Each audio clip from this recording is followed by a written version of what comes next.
Assalamu alaikum wa rahmatullahi wa barakatuh. Wa alaikum assalam wa rahmatullahi wa barakatuh. MashaAllah. Excellent. So we're doing 40 ahadith about what? Cricket. About soccer. PlayStation. Prophet sallallahu, I thought you said PlayStation. Prophet sallallahu alaihi wasallam. Excellent. About the seerah. In Arabic we call it what? Seerah of the Prophet sallallahu alaihi wasallam. Excellent. So previously we did hadith number 1. Now we're doing hadith number 2. Again here in this hadith, we're going to talk about what the people knew about the Prophet sallallahu alaihi wasallam. They knew him to be a good man, and so when he came to them with Islam, they were ready to accept. Many of them were ready to accept. Alhamdulillah. So this hadith here, Aisha narrates. Who's Aisha? Prophet sallallahu alaihi wasallam's wife. MashaAllah. Ukhti, what's your name? Alia. Aliyah, mashallah. So the Prophet ﷺ's wife, she narrates with regards to the story of the beginning of the revelation. What does that mean? So big words. Beginning of the revelation. What does revelation mean? A message from Allah. Message from Allah. The Quran. When the Quran came down. Where did the Quran come down? In which place? Which cave? Hira. Cave of Hira. Excellent. So the Prophet ﷺ was there. And who came to him? Angel Jibreel. Excellent, mashallah. لما أتاه جبريل رجع يرجف فؤاده إلى خديجة. When Jibreel came to the Prophet sallallahu alaihi wasallam, was the Prophet sallallahu alaihi wasallam calm or was he shocked? First time he saw Jibreel, he doesn't know what is this. And this Jibreel and the angel, etc., told him, Iqra. He says, I don't know how to read. I don't know Iqra. Iqra. I don't know. ما أنا بقارئ. I don't know how to read. Because the Prophet ﷺ didn't know how to read and how to write. Right? And Iqra. And then Iqra bismi rabbika. You remember Jibreel? What did Jibreel do? He hugged the Prophet ﷺ and he hugged him softly or he hugged him tightly? He hugged him tightly. The Prophet ﷺ couldn't breathe. He was shocked. And so after this Iqra bismi rabbika alladhi khalaq, etc., the Prophet ﷺ went where? Straight away he ran to who? Khadija. Excellent, mashallah. So, what's your name? Omar and Alia. I can see they're leading with the answers. Well, alhamdulillah, you guys need to be there. And so he ran to who? He ran to his wife? Khadija. He was married to Khadija at that time. And what did he say to Khadija? He told her what happened. I don't know whether I'm seeing things, whether I'm dreaming things. I don't know what is going on. ثُمَّ لَهَا ذَهَبَ عَنْهُ الرُّوعُ قَالَ لَهَا. When the fear was gone, when the shock was gone, he says to Khadija, لَقَدْ خَشِيتُ عَلَى نَفْسِي. I'm frightened. I don't know what's going on. Maybe I'm seeing things. Maybe I'm hallucinating. I don't know. I'm afraid for myself. I'm afraid for myself. I don't know what's going on. And so Khadija, she said to him, كَلَّا وَاللَّهِ مَا يُخْزِيكَ اللَّهُ أَبَدًا. Allah will not embarrass you. Allah will not disgrace you. Wallahi, Allah will not disgrace you abadan at all. Why? Why won't Allah disgrace him? Why Allah won't disgrace the Prophet? Remember, he was not yet a prophet. What was his age? What was his age when the Quran came down? 10 years old? No.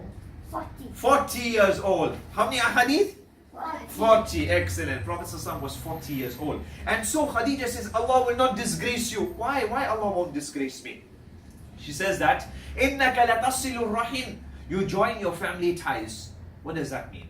If you join your family ties. Who was there for Jumu'ah? We spoke about this today. What does join family ties mean? You keep good relations with your family. You don't swear your mother. You don't hit your father. You don't kill your grandfather. You don't,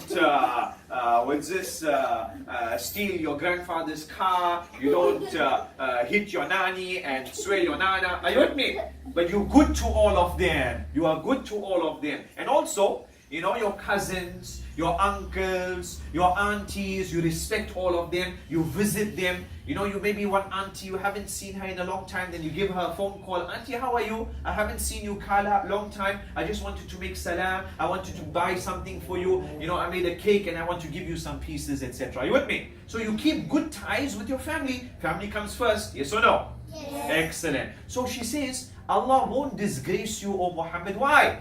Because you keep good family ties. You are good to all of your family. وَتَحْمِلُ الْكَلِّ. And also, the people who are, in dire straits, people who are the orphans, the weak, people who are downtrodden, they don't have money, you help all of those people. The needy people, the poor people, you're always helping them. So if you have the people who are poor and don't have anything, then Allah will look after you. Are you with me? Yes. So if you help people who don't have anything, then Allah will help you. You have those who don't have, and then Allah will help you. So Allah won't disgrace you, O Muhammad. Then she says, وَتَكْسِبُ الْمَعْدُومِ. And also you give charity. You give charity to people who need, people who don't have anything, ma'doom, they don't have anything. You give them charity, walhamdulillah. She also says, وَتُقْرِ الضَّيْفِ. When you have a guest, when the guest comes to your house, you have a visitor. What should you give the visitor? Should you welcome the visitor? Assalamu alaikum, I'm so happy you came to visit me. Or do we say, oh, these people came to my house again. Close the door, lock the door, let's hide in the room. Don't look through the window. Don't let them know we're at home. What should we do? Be good to the visitor, or we should go and hide in the room? Maria? Be good to the visitor. Excellent. So we should welcome the visitor. She says that you look after your visitor. You respect your visitor. Anybody who comes, you give them maybe something to eat, some tea, some this, etc. You honor. The right word is you honor. Honor. Say it again. You honor the visitor. Excellent, mashallah. And then she says, وَتُعِينُ عَلَى نَوَائِبِ الْحَقِّ. And also, people who go through disasters, maybe there's a flood, maybe they lost, there was the house got burned, they don't have anything. You help all these people who don't have anything. So, you do all of these good things, so Allah will look after you. Repeat, you do good, you do good, so Allah will look after you. Excellent. So what does this tell us? This tells us our Rasul sallallahu alaihi wasallam, even though he was not, he didn't get Quran, 40 years of his life, he was not getting revelation, etc. But he was a very good man or very bad man? Good man. Why you say he was a good man? What proof do you have? What example he was a good man? He was truthful. They used to call him Amin. From what we learned? Okay, that's after he became. From what we learned here today, Honest. He was honest, he was Ameen. Before Islam, he was honest and Ameen. What else?